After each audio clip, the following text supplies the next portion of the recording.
آقا کریم علیہ السلام 10 رمضان المبارک سن 8 ہجری کو 10,000 اصحاب کے ہمراہ روانہ ہوئے مدینہ منورہ سے۔ اب آپ دیکھیے کہ جب حضور تشریف لائے تھے تو کتنے اصحاب تھے۔ میں نے گزشتہ جمعرات بھی عرض کیا تھا کہ 13 سالہ جو مکی زندگی ہے اس میں 200 سے 250 لوگ داخل اسلام ہوئے۔ آپ علیہ السلام نے جب اعلان نبوت فرمایا تو شروع کے جو 3 سال ہیں اس میں صرف 40 افراد اسلام لے کر آئے، اسلام قبول کیا انہوں نے۔ 13 سال میں 200-250 لوگ، اور پھر 21 سال کے بعد جب حضور واپس مکے جا رہے ہیں تو آپ کے ہمراہ 10,000 افراد ہیں۔ بات سمجھ میں آ رہی؟ تو اپنے مشن میں، اپنے مقصد میں اگر کوئی مخلص ہے اور وہ چل پڑتا ہے، چاہے ہوائیں اس کے مخالف کیوں نہ ہوں۔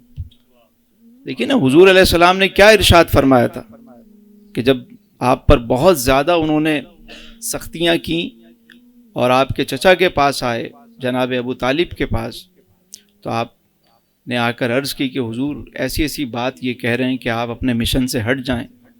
تو میرے آقا کریم نے فرمایا، چچا جان اگر یہ میرے دائیں ہاتھ پہ سورج اور بائیں پہ چاند کو لا کے بھی رکھ دیں، جب بھی میں اپنے مشن سے، اپنے مقصد سے پیچھے نہیں ہٹوں۔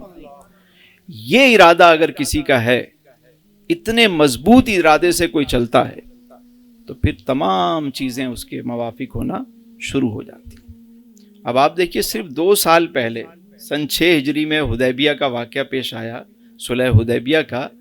اس وقت حضور کے ہمراہ صرف 1400 افراد ہیں۔ کتنے ہیں؟ اور 2 سالوں میں آپ دیکھیے کہ کتنے افراد شامل ہو گئے اسلام۔ سبحان اللہ۔ وہاں اللہ نے وعدہ کیا تھا، انا فتحنا لک فتحا مبینا۔ صلح حدیبیہ کو رب نے کیا فرمایا کہ محبوب ہم نے آپ کو روشن فتح عطا فرمائی۔ اللہ اکبر۔ صرف 2 سال کے اندر اندر دیکھیے، سن 6 ہجری اور 8 ہجری میں فتح مکہ کا واقعہ پیش آتا ہے۔ حضور تشریف لے جا رہے ہیں اپنے اصحاب کے ہمراہ۔ آگے ایک مقام آتا ہے مارا الظہرین جسے کہا جاتا ہے، وہاں آقا کریم علیہ السلام نے اپنے قافلے کے ہمراہ پڑاؤ ڈالا۔ آپ کے ہمراہ جب اس مقام پر پہنچے تو اصحاب کی جو تعداد ہے وہ تعداد ہو گئی 12,000۔ تو جب رات ہوئی عجب واقعہ پیش آیا، 12,000 افراد حضور کے ہمراہ ہیں۔ میرے آقا کریم علیہ السلام نے اپنے اصحاب سے فرمایا کہ سب الگ الگ جو ہے الاؤ، آگ روشن کرو۔ جب مسافر جاتے تھے تو کہیں رات کا قیام ہوتا تھا تو آگ روشن کرتے تھے تاکہ جنگلی جانور اور باقی چیزوں سے حفاظت بھی رہے، اور کھانا وغیرہ بنانا ہوتا تو بھی الاؤ روشن کرتے۔ تو حضور نے فرمایا سب انفرادی طور پر کریں۔ تو تمام اصحاب نے حکم پر عمل کیا، اور 12,000 افراد کا جو یہ لشکر ہے، انہوں نے جب وہ الاؤ روشن کرنا شروع کیا اور تھوڑے تھوڑے فاصلے پر، اب آپ مجھے بتائیے کہ 12,000 جہاں پر دیے روشن ہوں، 12,000 منظر کیسا ہوگا؟ اور مقصد کیا تھا آقا کریم علیہ السلام کا؟ حضور کی جو جنگی بصیرت ہے اس کو بھی دیکھیے کہ جب بدر کا واقعہ پیش آیا، غزوہ بدر کا، تو حضور نے اس طرح ترتیب دیا اپنے لشکر کو کہ سورج آپ کی پشت پر تھا اور کفار کے بالکل سامنے منہ پر سورج آ رہا تھا، تو انہیں لڑنے میں دقت پیش آ رہی تھی۔ جب احد کا واقعہ پیش آیا، غزوہ احد، تو وہاں دیکھیے حضور علیہ السلام پہاڑ کی طرف آپ نے اپنے لشکر کو وہاں ٹھہرایا اور 50 تیر انداز اوپر کھڑے کیے۔ جنگی حکمت عملی دیکھیے۔ اور غزوہ احزاب کے موقع پر دیکھیے کہ حضور علیہ السلام نے خندق کھود دی تاکہ دشمن اس کو عبور نہ کر سکے۔ اب جب فتح مکہ کے لیے حضور تشریف لے جا رہے ہیں تو راستے میں جہاں آپ کا قافلہ ٹھہرا، لشکر نے قیام کیا، تو وہاں دیکھیے حضور نے سب سے فرمایا کہ الگ الگ اپنے الاؤ روشن کرو۔ 12,000 افراد، اور وہ جو پہاڑ سے کوئی دیکھتا تو ایسا چراغاں نظر آتا کہ جگہ جگہ چراغ جل رہے ہیں، دشمن پر ہیبت طاری ہو جائے۔ مقصد یہ تھا کہ دشمن کے جاسوس بھی، ظاہر ہے وہ بھی انتظار کر رہے تھے کہ اب یہ لشکر آئے گا، وہ بھی جاسوسی کر رہے تھے، ان کا بھی نیٹ ورک تھا، تو جب انہوں نے آ کے دیکھا، ابو سفیان اور ان کے ہمراہ اور لوگ بھی تھے، انہوں نے جب آ کے پہاڑی پر کھڑے ہو کے دیکھا کہ یہ اتنا سارا بڑا منظر جب ان کو نظر آیا کہ یہ اتنے الاؤ روشن ہے تو یہ لشکر کتنا بڑا ہوگا، ہیبت طاری ہو گئی. اور حضور کا مقصد بھی یہی تھا کہ بغیر لڑے جو ہے وہ مکہ فتح ہو جائے. جو میسج تھا حضور کا کہ وہ ایک مسلمانوں کی ہیبت وہ ان پر طاری ہو جائے. یہاں ایک بڑی خوبصورت بات آقا کریم علیہ السلام نے اس موقع پر یہ انتظام فرمایا. تو یہ جو ربیع الاول کے موقع پہ ہم چراغاں کرتے ہیں، ہمارا مقصد کیا ہوتا ہے؟ دیکھیں وہاں بھی دشمن جو ہے وہ اوپر چھپ کر اس سارے منظر کو ملاحظہ کر رہا تھا، اور مقصد بھی یہی تھا کہ مسلمانوں کا دبدبہ، شان و شوکت انہیں نظر آئے. اور آج بھی آپ کو کیا لگتا ہے آپ جو چراغاں کرتے ہیں وہ سیٹلائٹ کے ذریعے دنیا نہیں دیکھ رہی ہوتی؟ مجھے آپ بتائیے، اگر اس شب پوری دنیا میں چراغاں ہو رہا ہو، کیا اسے مانیٹر نہیں کیا جاتا؟ اسلام دشمن قوتیں کیا اسے دیکھتی نہیں ہیں؟ میں تو یہ کہتا ہوں کہ اب تو وہ دور آ گیا کہ کوئی بنکر میں بھی چھپ جائے نا تو وہاں پہ بھی اسے ٹریس کر لیا جاتا ہے. یہ دور ہے. تو اگر ایک ہی وقت میں، بلکہ میری تو خواہش ہے کہ اللہ کرے کہ کبھی ایسا ہو کہ آج کے دور میں جدید ٹیکنالوجی ہے کہ اگر صرف شب ولادت مغرب سے عشاء تک 1 گھنٹے کے لیے اگر دنیا میں صرف موبائل فون کی جو لائٹ ہے وہی روشن کر کے مسلمان کھڑے ہو جائیں اپنی چھتوں پر، گھروں پر، گلیوں میں، تو کتنا بڑا پیغام چلا جائے. اب دیکھیے کوئی محنت نہیں کرنی، ہر ایک کے، ہر بچہ، ہر شخص جس کے پاس موبائل ہے صرف روشنی کر کے کھڑا ہو جائے اور اس کو ہلاتا رہے، مرحبا یا مصطفیٰ کہے.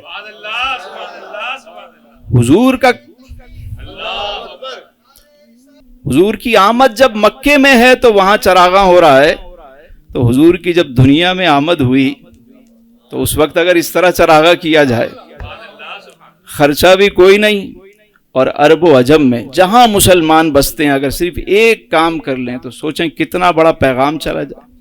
لیکن بعض لوگ کہتے ہیں کہ یہ تو جناب جو چراغاں ہے یہ کوئی فرض تھوڑی ہے، واجب تھوڑی. میں کہتا بالکل صحیح ہے. ایک دن میں نے بھی بابا جی سے پوچھا تھا، میں نے کہا لوگ یہ میلاد مناتے ہیں، چراغاں کرتے ہیں، یہ فرض تھوڑی ہے. نماز پڑھنا فرض ہے، حج کرنا فرض ہے، زکوٰۃ ادا کرنا فرض ہے، روزہ رکھنا فرض ہے، یہ تو فرض نہیں ہے. تو بابا جی نے بڑی عجیب بات کہی، کہنے لگے بیٹا فرض جو ہوتا ہے نا وہ تو ہر صورت میں ادا کرنا ہی ہوتا ہے، چاہے آپ مجبور ہو کے کریں چاہے آپ مسرور ہو کے کریں. بھئی زکوٰۃ دینی ہے، فرض ہے آپ پہ، صاحب نصاب ہے تو دینی پڑے گی، چاہے وہ مسرور ہو کے دے یا مجبور ہو کے دے. حج جو ہیں، مناسک حج جو ہیں وہ ادا کرنے ہی کرنے ہیں، چاہے دل چاہے آپ کا یا نہ چاہے. کبھی کبھی دل نہیں چاہ رہا ہوتا کہ اس ٹائم اٹھ کے جائیں، مینا جائیں، مزدلفہ جائیں، جا کے نہیں، ابھی اسی اوقات میں کرنا ہے. تمہارا دل چاہے یا نہ چاہے اسی ٹائم ہی کرنا پڑے گا، چاہے مسرور ہو کے کرو چاہے مجبور ہو کے کرو. اللہ نے جو فرائض رکھے ہیں وہ سب پر لازم ہے، یہ عبادت ہے. اور جہاں بات محبت کی آئی نا، عشق کی آئی، تو اسے فرض قرار نہیں دیا. بھائی مناسک حج لازم ہے حج کے لیے، لیکن مدینہ جانا یہ لازم نہیں ہے، حج میں شامل نہیں ہے. مناسک حج تو سارے مکے میں ادا ہو جاتے ہیں. مدینہ شریف کوئی نہ جائے تو کیا حج نہیں ہوگا؟ ہو جائے گا نا. لیکن مدینے کو حج کا حصہ کیوں نہیں بنایا گیا؟ تاکہ یہاں تو کوئی مجبور ہو کے کرے یا مسرور ہو کے کرے، اسے کرنا ہی پڑے گا. لیکن میرے محبوب کے در پہ کوئی آئے تو صرف مسرور ہو کر ہی آئے.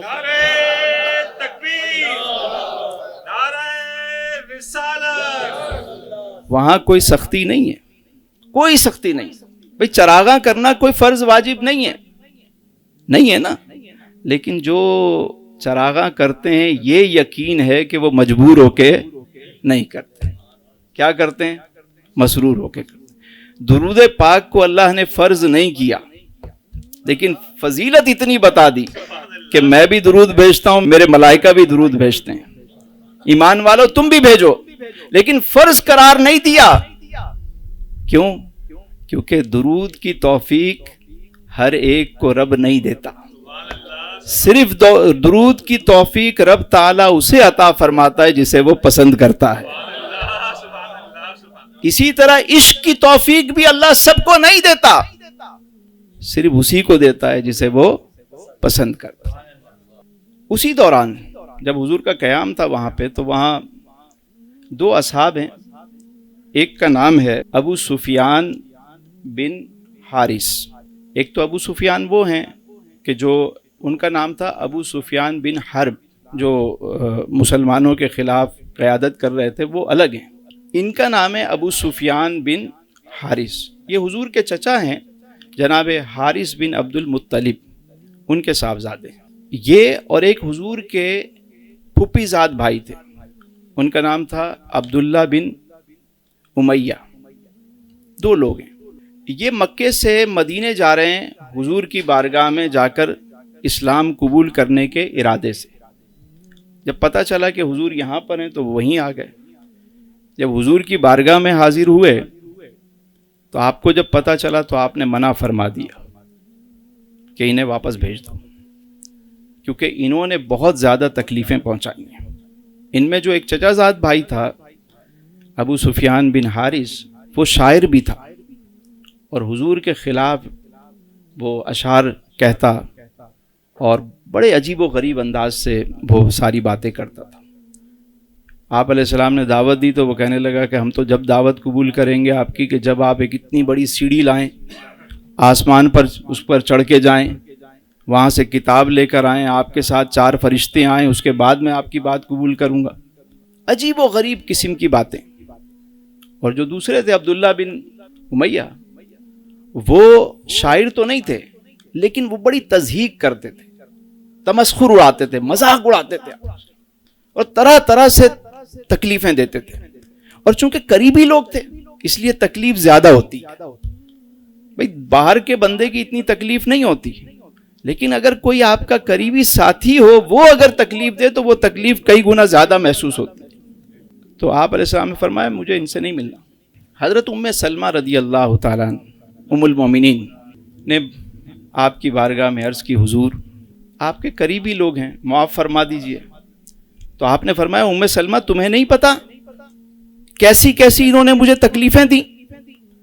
تو ام سلمہ نے ایک بات عرض کی، کہا حضور یہ فرمائیے کہ کل قیامت کے دن جب سارے لوگ جنت میں جا رہے ہوں گے تو کیا آپ یہ پسند کریں گے کہ آپ کا پھوپھی ذات اور چچا ذات جہنم میں جائے؟ حضور آپ تو کریم ہیں، آپ تو کرم فرمانے والے، معاف فرما دیجئے۔ جب یہ بات انہوں نے عرض کی تو میرے آقا کریم نے فرمایا بلاؤ انہیں۔ خدمت اقدس میں آئے، انہوں نے آ کر معافی مانگی، حضور نے معاف کر دیا، داخل اسلام ہوئے، صحابی رسول کا درجہ پایا۔ اب یہاں جو بات سیرت سے معلوم ہوئی وہ کہ اگر آپ کے ارد گرد ایسے لوگ ہیں اور خاص طور پہ گھر والی، اگر وہ اچھا مشورہ دینے والی ہے، اچھی رائے دینے والی ہے، تو وہ گھر جو ہے وہ نور علی نور ہو جاتا ہے۔ ہمارے یہاں کی خواتین تو وہ مطلب اگر کوئی ایسی بات ہو تو وہ نمک مرچیں پوری تھیلی الگ سے ہی جو ہے وہ امتیاز اسٹور سے لے کے رکھتی ہیں، لیکن یہ بات سیرت سے حضرت ام سلمہ نے کس خوبصورتی کے ساتھ، اس میں تعلیم ہے کہ کبھی مرد اگر وہ اس طرح غصے میں ہو تو گھر والوں کو چاہیے کہ وہ اس کو اس انداز سے رائے دیں جس سے معاملہ بہتر ہو جائے۔ میرے حضور کو کسی کی رائے کی ضرورت نہیں تھی، لیکن حضور نے تعلیم امت کے لیے اہتمام فرمایا، ہماری تعلیم کے لیے۔ اور ایک اور بات، یہ بڑی اہم بات ہے اور تمام حضرات کے لیے، عابد بھائی بڑی خاص بات، میں نے بڑے قابل لوگ دیکھے زندگی میں، اور میں نے ان کو جب ناکام دیکھا اور اس پہ غور کیا تو ایک چیز معلوم ہوئی، زیادہ تر کئی بڑے لوگ ہیں جن کے ساتھ مجھے وقت گزارنے کا بھی موقع ملا، تو ناکامی کے پیچھے جو چیز نظر آئی وہ ان کے ارد گرد ایسے مشیر تھے کہ جو انہیں ایسا بیہودہ قسم کا مشورہ دیتے تھے کہ اتنی بڑی شخصیت اور پرسنالٹی جو ہے وہ تباہ ہو کر رہ گئی. تو یہ جو آپ کے ارد گرد لوگ ہوتے ہیں جن سے آپ رائے لیتے ہیں وہ بڑے قابل ہونے چاہیے. میرے حضور کے ارد گرد جو حالہ تھا اصحاب کا دیکھیے کیسا تھا. کوئی صداقت کا پیکر، کوئی عدالت کا پیکر، کوئی سخاوت کا پیکر، کوئی شجاعت کا پیکر. کیسے کیسے ہیرے میرے حضور نے چنے بھی اور ہیرے تراشے بھی. کمال دیکھیے آپ کے ارد گرد کیسے لوگ ہیں. ایک صاحب کے ساتھ مجھے وقت گزارنے کا موقع ملا. وہ ان کی عادت تھی کہ وہ اگر کسی کو کہہ دیتے تھے نا کہ یہ کتا ہے تو سارے جو ارد گرد تھے ہاں بھونکتا بھی ہے، کالا بھی ہے، ہر وقت کاٹنے میں لگا رہتا ہے. اور اگر انہوں نے کہہ دیا کہ یہ تو میرا ٹامی ہے، اور اتنا فرینڈلی ہے، اس کو اٹھا لیں گے گود میں بٹھا لیں گے سارے. یعنی اگر انہوں نے کوئی بات کہہ دی، وہ غلط بھی کہہ دی، تو سارے اس کی تائید میں لگ جائیں گے. یہ جو خوشامدیوں کا ٹولہ آس پاس رکھا جاتا ہے نا، یہی مرواتا ہے. جناب علی المرتضیٰ شیر خدا کرم اللہ وجہہ الکریم سے کسی نے پوچھا حضور یہ بتائیں کہ آپ کے دور میں وہ امن و سکون نئی ریاست میں جو فاروق اعظم کے دور میں تھا، جو صدیق اکبر کے دور میں تھا، آپ کے دور میں ریاست اتنی مستحکم کیوں نہیں ہے؟ تو آپ نے فرمایا جب شیخین کریمین خلیفہ تھے تو ہمارے جیسے لوگ ان کے مشیر تھے. آج جب ہم خلیفہ ہیں تو تمہارے جیسے لوگ مشیر ہیں، تو یہ فرق تو آئے گا. اب جب یہ قافلہ چلا دوسرے دن، اچھا اسی دوران ایک اور واقعہ بھی ہوا. میں نے عرض کیا تھا کہ ابو سفیان جو مشرکین مکہ کے سردار تھے، جن کی وجہ سے کئی جنگیں ہوئیں، انہوں نے قیادت کی اور مسلمانوں کو بارہا نقصان پہنچا، لیکن وہ جب اس منظر کو دیکھنے کے لیے آئے تو انہیں بھی گرفتار کر لیا گیا. حضور کی بارگاہ میں آئے اور آپ کے چچا جناب عباس رضی اللہ تعالیٰ عنہ بھی اسلام لا چکے تھے. آپ تو اسلام بہت پہلے لائے تھے لیکن ہجرت کرنا چاہتے تھے. آپ علیہ السلام نے انہیں مکے میں ہی رکے رہنے کا حکم فرمایا. تو جب ابو سفیان آئے تو جناب عباس رضی اللہ تعالیٰ عنہ نے انہیں امان دے دی تاکہ کوئی انہیں نقصان نہ پہنچا سکے. حضور کی خدمت میں آئے، انہوں نے بھی اسلام قبول کر لیا. تو میرے آقا کریم علیہ السلام نے جناب عباس سے فرمایا چچا جان آپ انہیں لے جائیں، اور جب یہ صبح لشکر یہاں سے گزرے تو اوپر پہاڑی پر انہیں ایک مقام پر جہاں سے یہ سارا لشکر گزرے گا یہاں انہیں کھڑا کر دیجیے گا، اور تاکہ یہ منظر اپنی آنکھوں سے دیکھ سکیں. اب جب صبح ہوئی اور لشکر روانہ ہونا شروع ہوئے تو ابو سفیان نے جب یہ منظر دیکھے وہ حیران ہو گئے. کبھی انصار کا لشکر، کبھی مہاجرین کا لشکر گزر رہا ہے وہاں سے، اوس و خزرج سب تیار ہو کے آقا کریم علیہ السلام کے ساتھ لبیک کی صداؤں میں داخل ہو رہے ہیں. تو یہ جو منظر دیکھا تو ابو سفیان کہنے لگے کہ عباس یہ بتاؤ کہ تمہارا جو بھتیجا ہے اس کی بادشاہت تو بڑی عظیم ہے، میں نے ایسی بادشاہت تو کہیں نہیں دیکھی، یہ شان و شوکت بادشاہت کی. تو جناب عباس رضی اللہ تعالیٰ نے کیا خوبصورت بات ارشاد فرمایا یہ بادشاہت کی شان و شوکت نہیں، یہ شان تو نبوت کی شان ہے، یہ تو رسالت کی شان ہے. اور جو میسیج دینا چاہ رہے تھے حضور علیہ السلام کہ یہ وہاں کھڑے ہو کر دیکھیں ان پر اسلام کا ایک روب جو ہے وہ طاری ہو جائے. وہیں ایک واقعہ اور ہوا. ہمارے آقا کریم علیہ السلام کے ساتھ ہی حضرت سعد بن عبادہ بھی جا رہے تھے. انہوں نے ایک کام کیا، ایک نعرہ لگایا. انہوں نے کہا کہ الیوم یوم الملحمہ. جناب ابو سفیان کو دیکھ کر انہوں نے یہ بات کہی کہ آج تو قتل و غارت گری کا دن ہے، آج تو مکے میں قتل و غارت گری ہوگی، آج تو قریش کی ذلت کا دن ہے. ابو سفیان نے یہ بات سنی تو آ کر عرض کی کہ حضور سعد بن عبادہ تو یہ بات کر رہے ہیں کہ آج یوم الملحمہ ہے.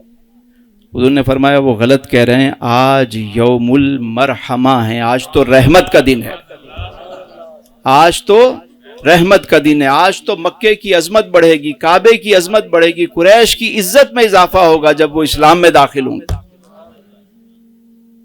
یہ بھی معلوم ہوا کہ جلوس جب جا رہا ہو، لشکر جب جا رہا ہو، ہمارے ہاں بھی جلوس نکلتے ہیں، تو آپ علیہ السلام نے سعد بن عبادہ سے جھنڈا لیا اور ان کے بیٹے قیس کو عطا فرمایا.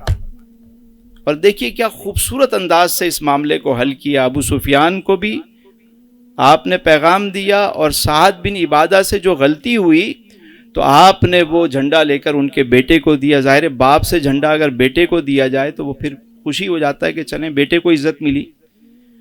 اس طرح اس معاملے کو حل فرمایا. اور ایک میسیج اس واقعے کے اندر ہے جو بہت خوبصورت ہے، اور وہ یہ ہے، اس بات کو یاد رکھیے گا کہ جلوس میلاد میں جو ہمارے یہاں طرح طرح کے نعرے لگتے ہیں یا ایسے لوگ شامل ہو جاتے ہیں، تو حضور کی یہ بھی سیرت ہے کہ اگر اس طرح کی کوئی گڑبڑ ہو تو فوری طور پر جو سربراہ ہے وہ ایکشن لے، جو قافلے کا سالار ہے وہ ایکشن لے، اور اس خرابی کو دور کر دیا جائے.